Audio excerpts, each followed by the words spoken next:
Thank you so much for joining me today. My name is Charlotte Roberts. I'm the Senior Vice President of e-learning here at UWorld Rogers CPA Review. Very excited for you to be here with me today as I cover not only some information about the CPA exam, but more importantly, what are the potential challenges that could get in your way as you work through and you start to study for the CPA exam, and then how to overcome them. So today we're going to talk about really the top 4 obstacles that could potentially get into your way. We're going to definitely review some of the CPA exam basics, how to overcome those obstacles, and then why now is a great time to really invest in yourself, invest in your future, and begin studying for the CPA exam. A little background on UWorld Rogers CPA Review and myself before we get started. I've had the privilege of working for Rogers CPA Review for the past 15 years. And as you can imagine, over those 15 years, I've witnessed significant change to both the CPA exam by way of the content that's on the exam and the overall structure, but also the way that students study and eventually pass the CPA exam. It's really evolved, especially the last 5 years. I will say, though, that throughout, what we're incredibly proud of is the continued passion that we pour into our students. You, the next generation of candidates. You inspire everything that we do, everything from our course platform, our lectures, our high quality questions. We are absolutely obsessed with excellence and quality. We know that the CPA exam is a huge high stakes exam and really want to make sure that we prepare the prep materials for you in order to pass that exam more efficiently the first time and do your best on exam day. We have a proven 91% CPA exam pass rate, really again attributed to our questions mirroring the CPA exam, our high quality lectures, and more importantly, our SmartPath predictive technology. Our SmartPath predictive technology is our proprietary technology that students utilize in our course that has helped lead them to pass the CPA exam 3 times faster. Really excited to show you a little bit more about SmartPath later in this webinar, and then how it will help save you hours of study time. So before we talk about the CPA exam and overcoming the top 4 challenges, let's first start with why it's worth it in the first place. You know, it's an exciting time to be a CPA. For many reasons here that you'll see up on the screen. But I'd say, really, I'd like to isolate more towards the long-term job security and the great flexibility. Over the years, again, really witnessed the profession work towards a stronger work-life balance. Of course, you're still going to have those busy seasons, but really witnessing more of that work-life balance, doing what you love, working with AI, blockchain, more data analytics, really being at the forefront of all the technological innovations that are hitting the profession. And of course, a great salary. A recent study revealed that students that graduate with a degree in accounting and pursue the designation and become a licensed CPA, actually over the lifetime of their career, typically earn over $1 million more throughout. So again, great financial benefits, work-life flexibility, and then a long-term job security.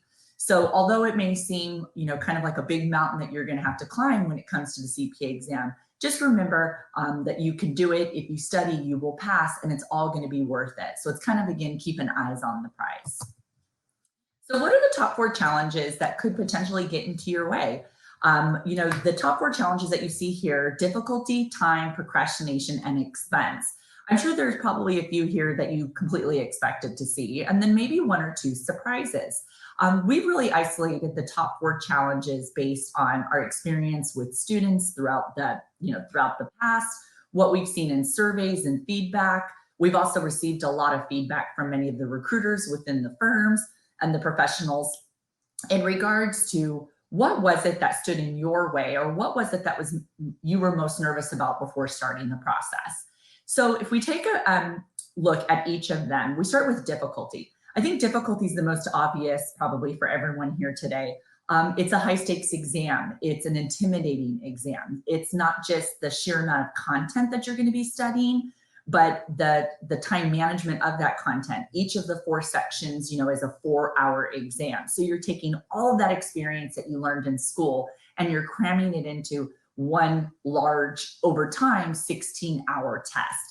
So the concepts are difficult. There also could be concepts that you've never seen before on the CPA exam. Maybe it's from an elective when you were in school that you never took.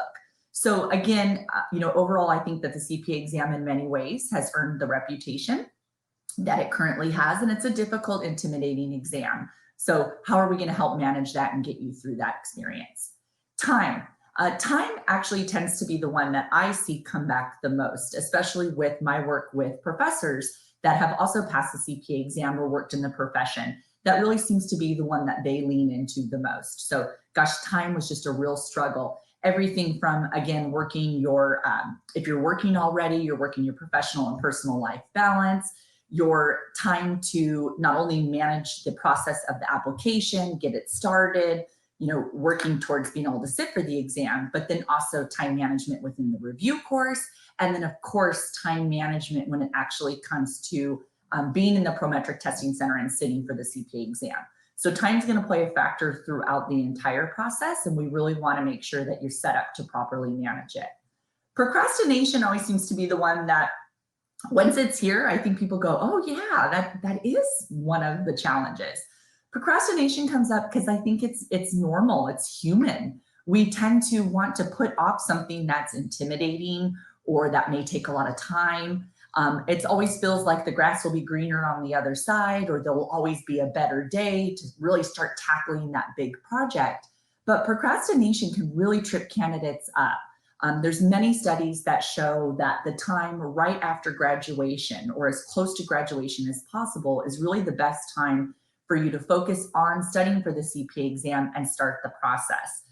As time goes on, you start working, you find yourself having to do a little bit more of a work-life balance, you start to get more distractions, you get further away from being in that student study mode, really putting the time and effort to get into that lane, study for the CPA exam and pass it. So procrastination, I'd say it's kind of a sneaky one, but definitely it can be a really big hurdle for many candidates.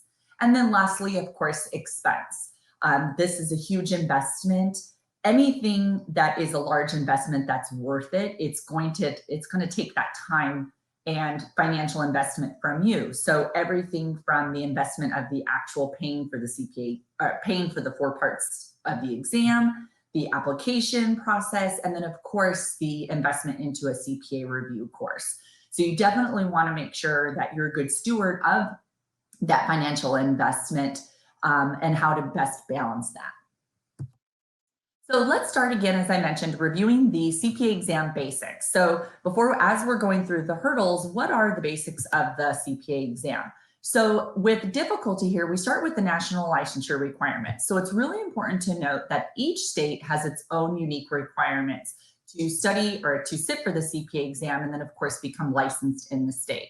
So what you're seeing here is very typical. So I'm kind of making a blanket statement across the country that you're going to need a bachelor's degree from an accredited college or university, 150 semester units completed prior, during, or after passing the CPA exam, typically at least 24 semester hours, 36 corner units of accounting. It is important to note that some states will allow you to sit for the CPA exam with only 120 semester units, but yet you need the 150 for license. So again, that's really where it's going to be important that you check with your state requirements. And then of course, to become licensed, typically 1 to 2 years of work experience under a licensed CPA. But again, each state really defines what that work experience specifically needs to look like according to their own state rules. The CPA exam, as you know, is broken up into 4 parts. We've got the 4 parts here. You've got financial, audit, regulation, and BEC. Each of the 4 is unique in its own way. So I'm going to start with financial. So financial accounting and reporting definitely has the reputation of being the most intimidating of the 4 sections. So typically, if you're talking to someone who's already sat for and passed the CPA exam, once the conversation of FAR comes up, you're usually going to get a, oh, financial. I think that's reasonably so. The financial section of our 4-part review course has the most material. It's got the most content, the most video lectures, the largest question bank, and rightfully so. Financial, you're going to see all the concepts that you learned in Intermediate 1, Intermediate 2, Advanced Accounting, and Government Nonprofit. So it's all squeezed into that 4-hour exam. In addition, you can imagine that you're really hopping through those concepts. So you may have a question on statement of cash flows, then you're going to move on to a question about bonds, then you may have a question related to government nonprofit. So again, it's not just the sheer amount of content, but being able to navigate through all of those somewhat difficult concepts within that 4-hour exam. Then we move into audit and attestation. So audit also is a 4-hour exam. And with audit, it's very straightforward. So it's going to be much of the concepts that you learned in your auditing courses. Maybe you took an advanced auditing course. I will say that we do have students that report back that they have plenty of time. So the 4 hours allocated for that auditing section of the CPA exam seems very reasonable when it comes to the amount of material you're going to be navigating. Then we get into regulation. So regulation is often referred to as the tax section, but it's important to note that regulation is actually your tax and law squeezed together again into one 4-hour experience. So it's really important there, again, to notice that it's not just the tax section only, but you're going to get all those business law courses that you also may have taken squeezed in there. We do find that many students report they really maximize the 4 hours on that section of the CPA exam in the testing center. And then we get into BEC. So business environment concepts can often be referred to as kind of a grand potpourri. So it's a wide variety of concepts that that they've put together.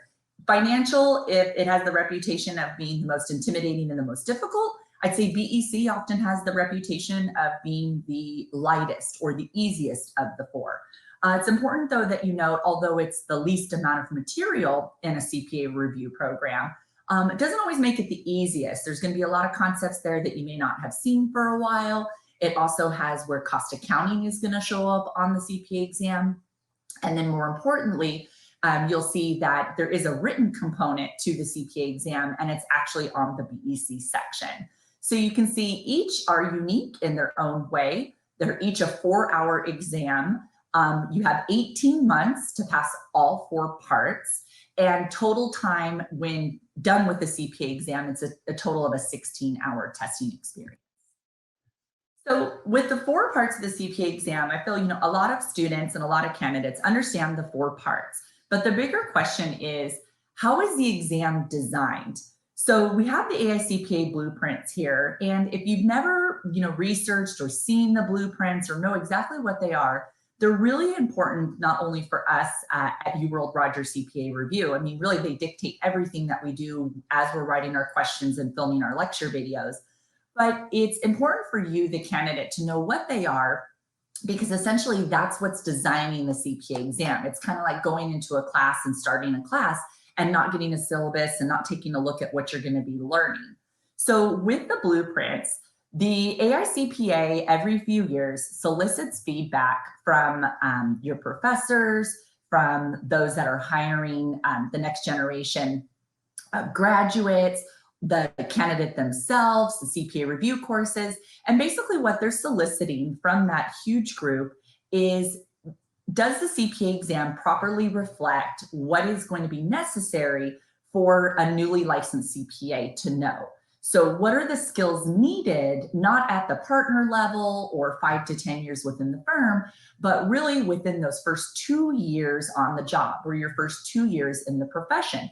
Is the CPA exam still, as a computerized exam, properly reflecting the skills that are going to be required of you? So a few years ago, a lot of the feedback overwhelmingly was that it needed to reflect more higher order skills, so stronger critical thinking skills. That's just the way the profession has evolved and what the CPA exam needs to include and test more. And so how will they design that exam and what's come of that? And so we get the AICPA blueprints. So what you'll see here is on the blueprints, we have, it's called a representative task. So we're in audit in this example, and what's the task at hand? So what are you going to be tested on within this section under audit? And then you'll see 4 skill levels. So the 4 skill levels, if you kind of look at them as a pyramid with the base being remembering and understanding, is the critical thinking skill level. So remembering and understanding is at the bottom. It's the basic level there. So think a lot of flashcards, mnemonics. You're going to see remembering and understanding tested on the CPA exam by way of multiple choice questions. So that representative task is most commonly going to come up as a multiple choice question. Then we move up the pyramid. So then we get into application. So we're getting a little bit of a higher order here on the critical thinking. So can you apply the representative task? So application level is tested both in multiple choice and in task-based simulation type questions. Moving on up, we get into analysis. So can you analyze the situation in front of you? If you think about it, that's much more reflective of what you're going to be doing within the profession. You know, I don't come to work and take a multiple choice quiz. I come to work, a problem is presented to me, I'm analyzing the problem, and I'm providing feedback. So we're starting to get into a little bit of a higher push on your critical thinking. The analysis level will actually be reflected on the CPA exam through the task-based simulations, or the TBS. And then the very top is the highest order, and that is evaluation. So can you provide an evaluation of the representative task? So it's really pushing you all the way to the top. Evaluation will only be within task-based simulations on the CPA exam. And at this time, out of the 4 parts, audit is the only of the 4 that tests all the way up to the evaluation level. So again, you know, if there's one thing that you really walk away from today with the webinar, I hope it's some new information about the blueprints, you know, why they're important to you, but more importantly, you know, what is going to be on the CPA exam and how is it organized? So as you can imagine, within UWorld Rogers CPA Review, I mentioned earlier, this dictates everything we do. So we live and breathe by these blueprints to properly reflect that we take the representative tasks that you're going to experience on the CPA exam and then write really good questions and content to make sure that you're fully ready for the skill set that you're going to be tested come exam day. Number one question that I get asked most by both professionals and students whenever I'm visiting campuses is, given the 4 parts of the CPA exam, given the flexibility of which order I can take it in, what is the suggested order by UWorld Rogers CPA Review? So by far, we definitely say to start with financial first for a few reasons. So first is, as mentioned, it is the most intimidating. It's the sheer amount of content that you're going to be working with within financial, but also keep in mind that there's quite a bit of overlap amongst the 4 parts on the CPA exam that students don't always know about. And if you think of financial, with it being a lot of the concepts that you learned in Intermediate 1, Intermediate 2, yes, up to Advanced and Government Nonprofit, think about that Intermediate 1 and Intermediate 2. Those are often considered your foundational courses. In fact, they're often the prereqs before you move on to the higher electives. So financials are great to get out of the way because it is, again, it's the largest of the 4. It's kind of the beast amongst the 4. Let's get that out of the way, but then also perspective, let's really use it as your foundational section before you move on to the other 3. Then we start getting into your second section, either is recommended as audit or regulation based on either your professional or your academic strength. So for example, there is, let's say that you have a passion for audit. You did very well in those classes, you did an audit internship, and now you are on your way to working within the audit department at the firm. You're going to probably pick audit as your second. It's your professional and academic strength. Or conversely, maybe you found a passion for tax. It comes easy to you. You just see it. That's where you really like to thrive. That's where I would say to go second is to the regulation section. Then with your third part, you're actually going to do the opposite of whatever you did second. So in my example, if you're headed into audit within, and that's your passion, you're going to go financial, audit, then regulation. And then lastly, you're going to bring it on home with BEC. So BEC being the least amount of content, it's going to be real nice, especially if you find yourself closer to that 18-month window, that you're going to save that one for the grand conclusion versus the financial, for example, being the most amount of content. So you're going to bring it on home with BEC. I will also share that many students will ask, or candidates will ask, you know, how can I combine these orders, or what can I do here? So typically students study for a part, take a part, study for a part, and take a part. However, there are ways that you can combine to condense your time. So for example, with UWorld Rogers CPA Review, we provide different study planners. So we have a 3-month plan, 6-month, 9-month, and 12-month. You basically tell us, you know, what's your goal? I want to pass all 4 parts in 6 months or 12 months. And then we provide a study plan for you to follow in order to accomplish that goal.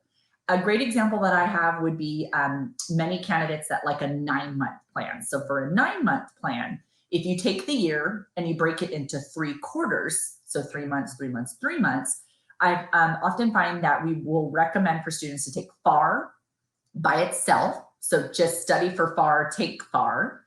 Then, depending on that professional academic strength, the regulation or audit, pair up BEC. So you just do FAR in the first 3 months. Your second 3 months here, maybe do audit and BEC simultaneously, studying for 2 parts at once, and then bring it on home in your last 3 months with regulation.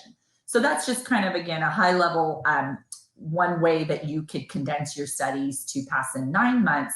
But again, in the UWorld Roger CPA Review course, we have study plans across the entire spectrum, depending on your goals.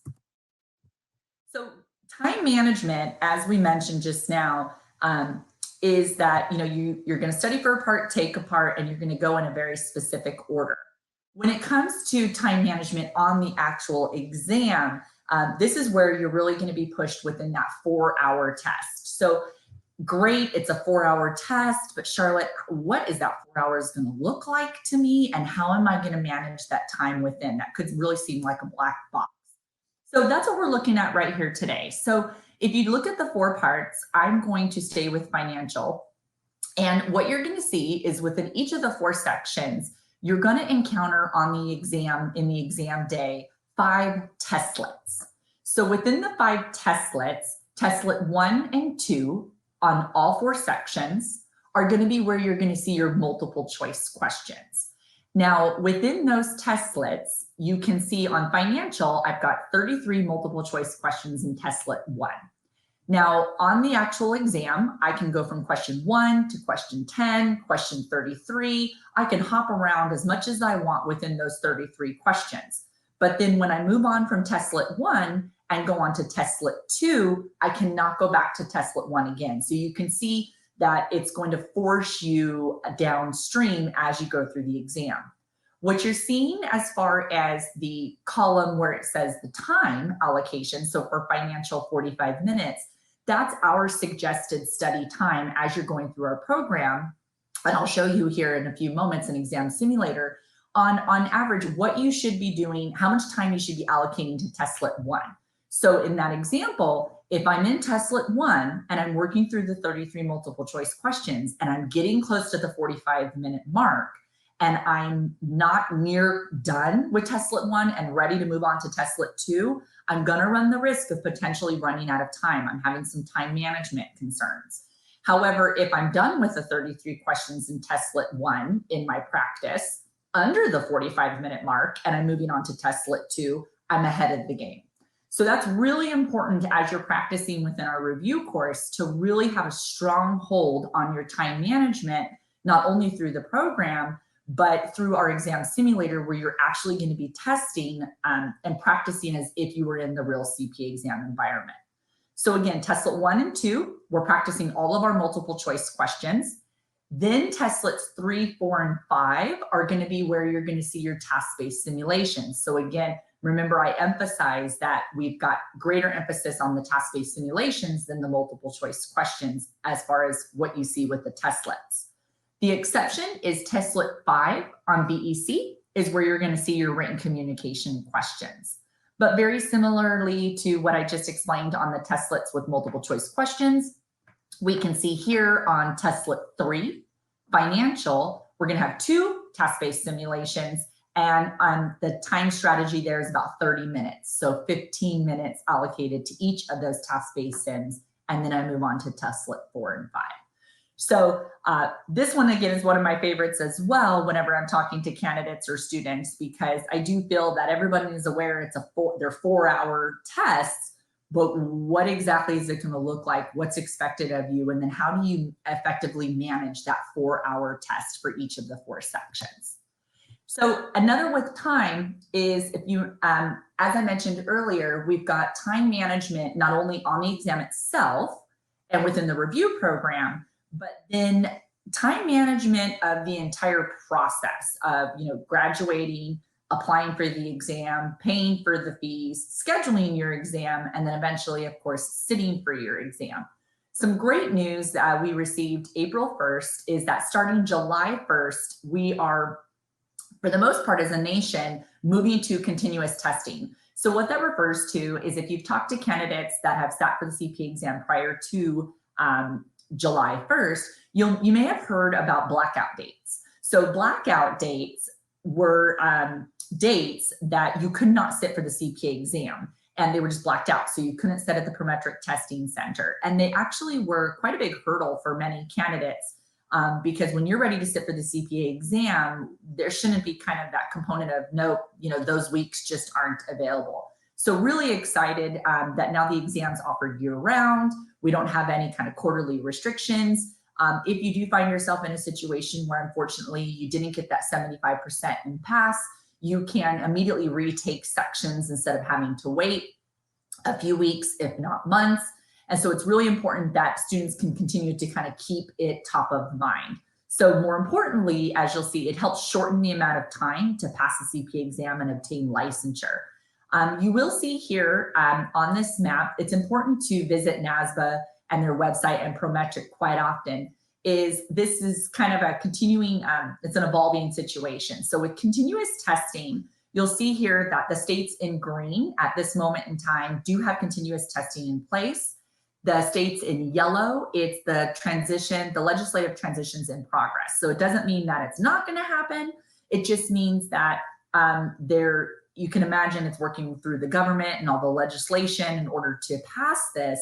It's taking a little bit more time. And then of course, we see the red is not currently in progress, but that does not mean that with time, it will not progress there. But very excited for you, the candidate, that we as with NASBA, AICPA, we've all moved to continuous testing for the most part across the country. Now, time management has always been an important factor and a potential obstacle for students to overcome when it comes to the CPA exam. But I'd say, especially for this year, for 2020, I mean, of course, we're experiencing a global pandemic. No one saw this coming, and there's been such a significant amount of change to our personal and our professional lives, our calendars, where we're focusing our time and energy. And there's been some minor disruption, but I'm really happy to see that we're normalizing a little bit more, especially when it comes to getting back on track with the CPA exam. But the CPA exam and being able to test for it was not excluded out of being disrupted from COVID-19. So there are a number of updates related to the pandemic for you, the candidate. Good news is that as of May 1st, most Prometric centers started opening up. Now, again, very similar to many other things, they are obligated to meet the local, regional guidelines and regulations. But across the board, we saw many start to open up anywhere between May 1st through May 31st at different kinds of waves. It's really important that you visit your own state in order to see what the requirements are and the dates, the actual testing center locations. You can visit NASBA and Prometric because, as you can imagine, it is an evolving situation. It is important to note that when your testing center opens and they resume scheduling and you're able to sit for the sections of the CPA exam, that you are prepared for the social distancing protocol that is in place. So for example, students are going to be separated 6 feet apart. You will be expected to wear a mask during the 4-hour exam. So actually for that, we're recommending that students in our program, as you're practicing for exam day, that you actually practice wearing a mask. So you want to kind of be in that true CPA exam environment that you're going to experience. And in light of COVID-19, the experience has changed and you'll be expected to be wearing a mask while you're in the testing center. All the same protocols will still be in place to get in and out of the Prometric Testing Center. It's almost like airport security, but even stronger. And now even more with COVID-19, you can expect potential taking of your temperature, hand sanitizer. So a lot of what we're seeing across the board within other situations. Emergency Q2 testing period has opened.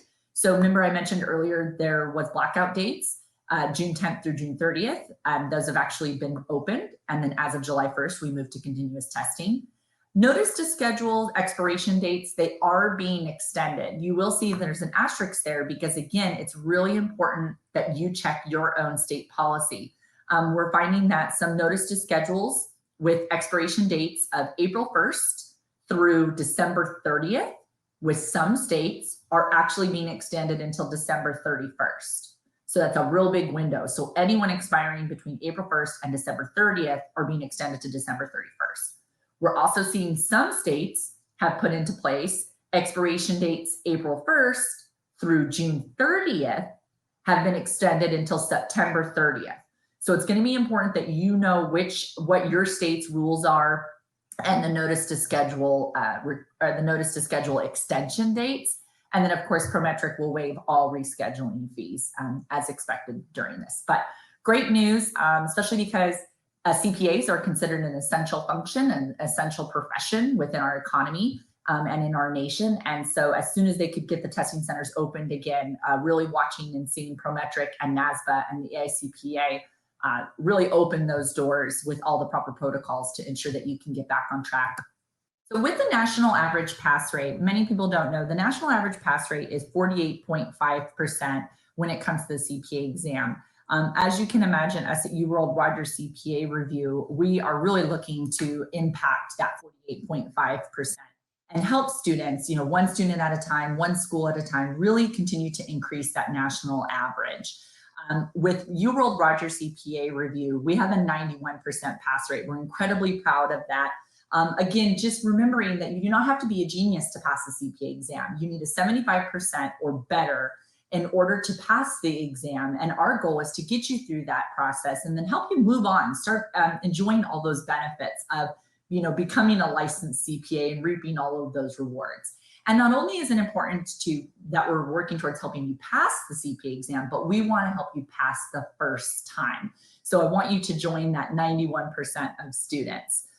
So now I'm going to switch gears a little bit, and I'd like to show you the UWorld Rogers CPA Review course. I'm going to dive into our Elite Unlimited course package. The Elite Unlimited course package is definitely one of the most popular packages within UWorld Rogers CPA Review. Comes with everything that you need in order to pass the CPA exam. And then of course, it's unlimited access. That's kind of one of the key features of the Elite course.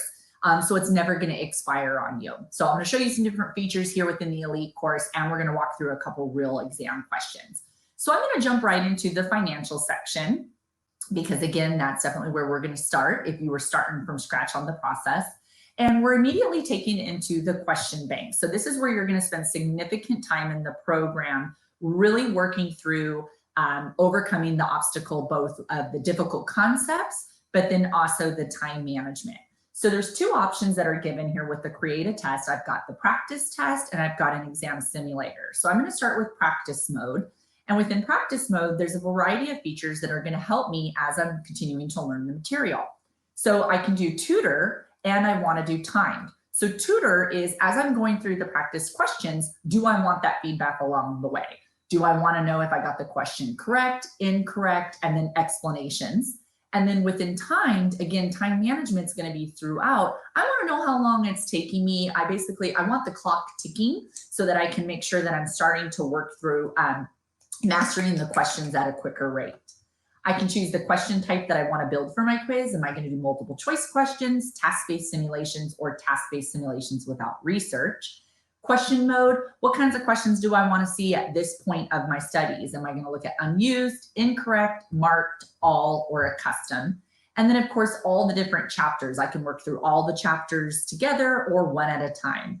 So for this demonstration, I previously built a quiz on basic concepts in financial statements. So I'm going to go to one of my previous tests. Again, a great way that you can see it, you can just pick up and resume where you left off.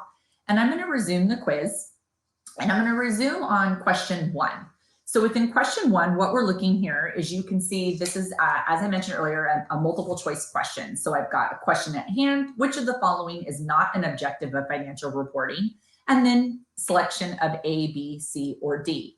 So within this example, it's important that you see how streamlined the screen is. You want no surprises on exam day. So we've taken that blueprint, that representative task, and we've written the question to properly help train you up for the CPA exam, but then also this is the testing environment here.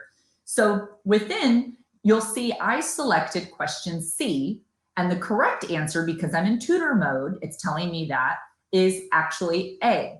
You'll see that there's a percentage next to each of the answers, and that's letting me know, compared to other students working through this question, how many are selecting the correct answer and then how many are selecting the others.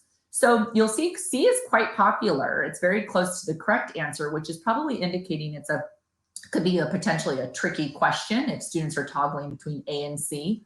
But because I'm in tutoring mode, what I do see here is that I've already asked for it to show me the answer. So I've worked through the problem and I want to see the answer. This is where much of the learning actually takes place. So you'll see here, I've got a nice visual at the top, a re-explanation of the concept. And then more importantly, not only why is question A or is answer A correct, but why are B, C, and D incorrect? Sometimes that's stronger, is knowing why they're incorrect as you're working through the problem. So it's really important to read. You want the explanations to be very concise and thorough, and you can see that here in this particular example within the UWorld Roger CPA Review course. I'm also left with a things to remember, so this is a great takeaway. With things to remember, one of my things that I really like to do is make that one of our flashcards. So you can see that I've highlighted things to remember, and I can do add to flashcard. So I'm going to add it to my flashcard.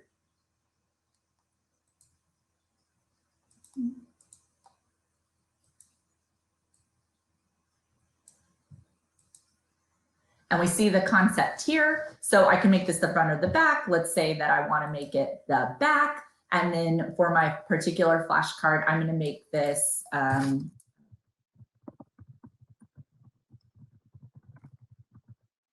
I can save that flashcard. And now that digital flashcard I have access to within my course, and I have access to on my mobile device because it's a digital flashcard. In addition, another feature here within the answers is you'll see that there's a link. Let's say I'm working through this problem and I'm really struggling and I want to go back into the course and I want to see what part where Roger Phillip, CPA, CGMA, our head lecturer, I want to see the video where he's lecturing on this particular concept. I can actually link through to the videos here as well, which I'll show in a moment. But this is an example here of one of the multiple choice questions where you can see a very thorough explanation. Again, here with question 2, I got it incorrect. B is the correct answer. And then we see here, again, a clear, concise, thorough explanation on why not only B is correct, but A, B, C incorrect. I see my things to remember, and then also my link to the lectures. So at the end of my quiz, I submit my testlet, and then I get my results. So you're constantly told throughout the program where you've come from, where you're at, and where you need to go by all the data that's provided. So I can see here percentage correct to others, how much time I spent, and then if needed, if I want to go back and see exactly, what was the question that I got wrong? What was that question again? Through here, I can also go back and view the question that way as well. So it's a very intuitive design with you in mind. Now I'm going to go back to the question bank again. And in create test mode, remember that was multiple choice questions. Let's take a look at a task-based simulation. So again, I'm going to go to a previous exam or a previous test, and I'm going to resume. I'm in, again, financial accounting and reporting. And within this section, I'm going to look at questions 4 and 5. So this is a task-based simulation. So remember earlier when I was talking about a document review simulation as being one of the TBSs, this is an example here. So within this example, I'm provided a variety of exhibits, and I've got, my problem is you're a new supervisory accountant at Sportsman Company reporting to the controller. On my second day with Sportsman Company, it's only my second day, a junior accountant quit his job with no notice.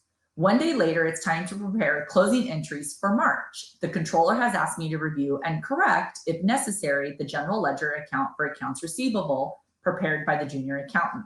So it's problem at hand. I'm going to review the general ledger account for accounts receivable prepared by the junior accountant and ensure it's accurate and consistent with the information and documents provided. Report my findings, including any changes you deem necessary, to the Sportsman Company controller. So within this example, what I'm doing is I have all these exhibits to help me. And then the task at hand is I'm going to be clicking on, per your request, I've reviewed the AR general ledger balance prepared by the junior accountant.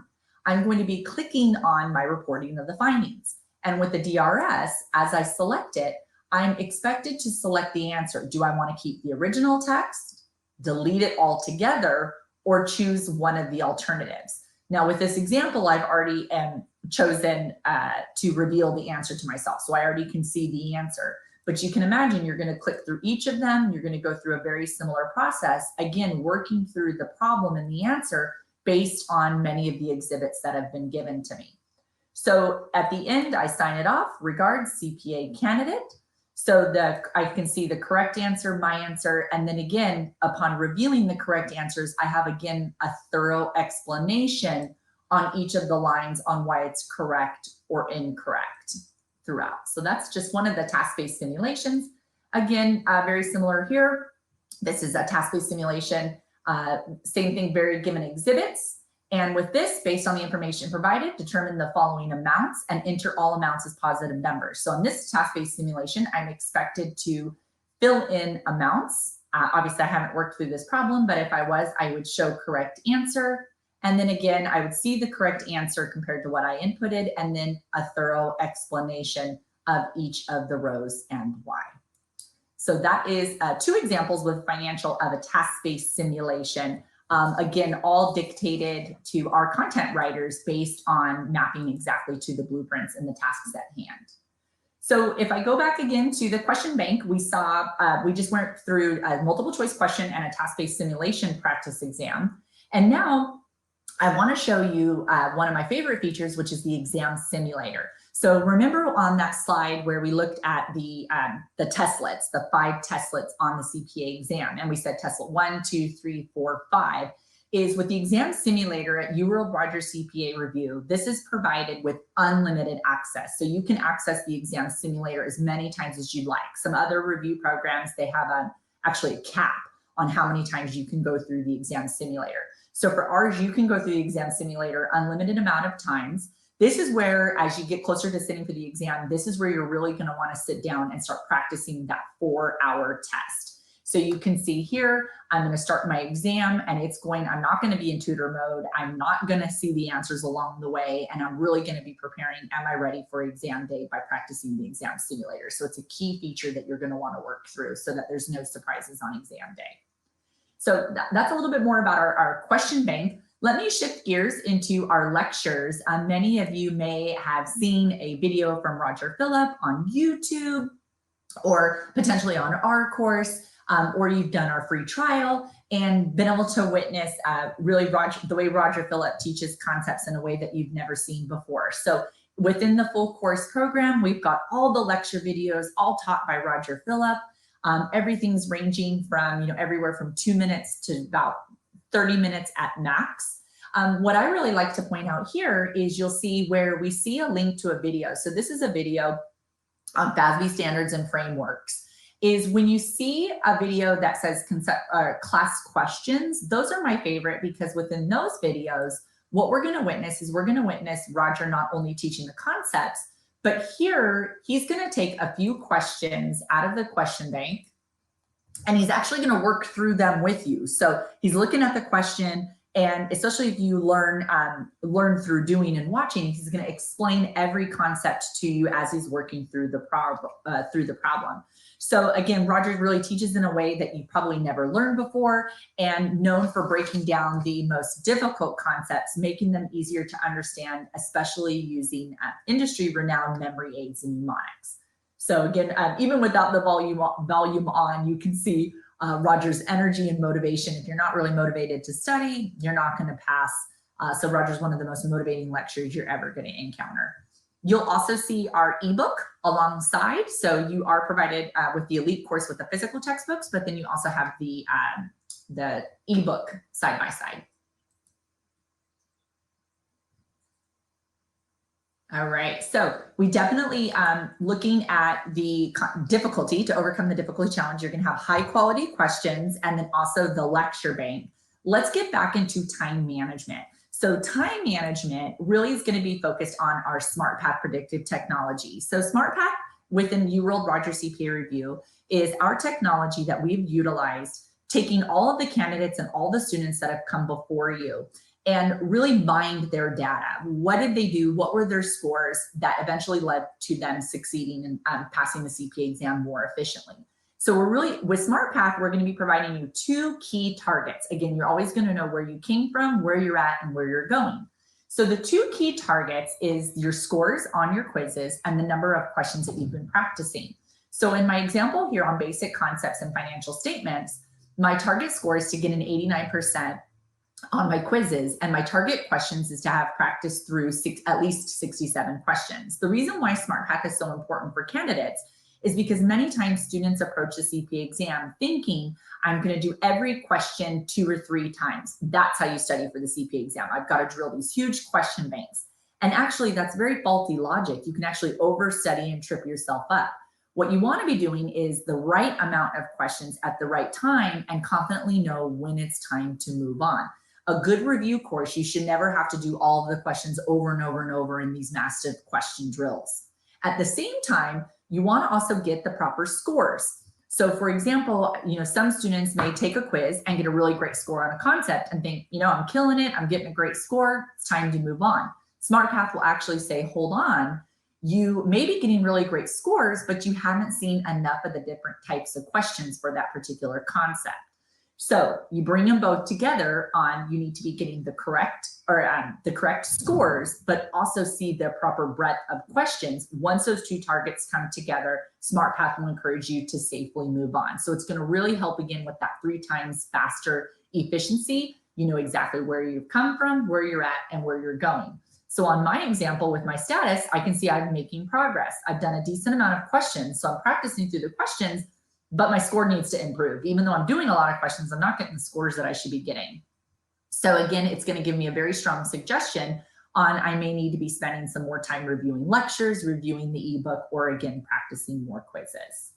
In addition to SmartPath keeping you on track, we also provide, I referenced earlier, study planners. So within our program, you have a 3-month, 6-month, 9-month, or 12-month study plan. You let us know what your goals are. How soon do you want to pass the CPA exam, or do you need to pass the CPA exam?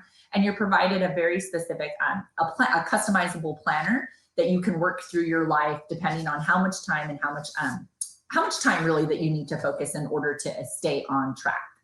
You'll also see here a few more features in the course. Is I mentioned earlier, we can get back to my flashcards and notes. With this program, we also are included the cram course. So if you haven't had a chance to go through our free trial, I highly recommend, so that you can go in here, see again a couple of the question examples for yourself, start kind of navigating around SmartPath and some of the flashcards, and of course, watch some of the lecture videos. But again, everything here is included in order to ensure that you pass the CPA exam the first time and become part of that group with the 91%. So I'm going to resume back over here onto the deck. Everything that you just saw is available because of time management, is also available on your mobile device. We are really proud of this. We launched this last summer. Literally everything I just showed you, your SmartPath predictive technology, your Roger fill-up lectures, your multiple choice questions, even your task-based simulations, you can work through on your mobile phone. So you can make any moment a study moment, and it's always with you everywhere that you're going, so that you can just pull up your course and start studying. So you definitely, again, time management is such a huge hurdle that we want to make sure that you can overcome that. Procrastination. We started talking about procrastination in the beginning, and now here it is again, since we've navigated through time management, difficult concepts. Procrastination is, you just definitely don't want it to trip you up. Now is a great time to start studying for the CPA exam. You can really invest in yourself. And more importantly, your life is not on pause. There's ample opportunity. The entire program is online. And really what it can do is it can set you apart. So amongst colleagues or amongst recent graduates, the fact that you started the study process and you're working towards accomplishing that goal, you have a plan, you know what the goal line is, and you're working towards it, will really help you. Talk to a lot of recruiters, especially for those that are just now graduating school, and even just listing that you've set your goal on your exam date and that you started the process can set your resume apart. The clock is always ticking. Life is going to continue to get busier. So as I mentioned at the beginning, You really want to invest in yourself now and your professional goals. In addition, you can set yourself apart by also, if you're a current student, that you can purchase the course and start utilizing it within your current classes. So again, it never expires. And so you can start accessing the lecture videos and the quizzes and even get even a further jump start on it. So lastly, thank you for your time being here today. I hope you walk away with some new information, either about the blueprints, which are the 4 parts to study. Remember that those 4 obstacles, there are ways to overcome them. We do help you throughout at UWorld Rogers CPA Review, whether it be difficulty, time management, procrastination starting now, or the expense of the review course. Success is yours. It's ready for the taking to grab it. Don't want you to put your life on hold. There's no better time than now to start investing in yourself and get started with the process. So thank you again for your time today, and I look forward to staying connected.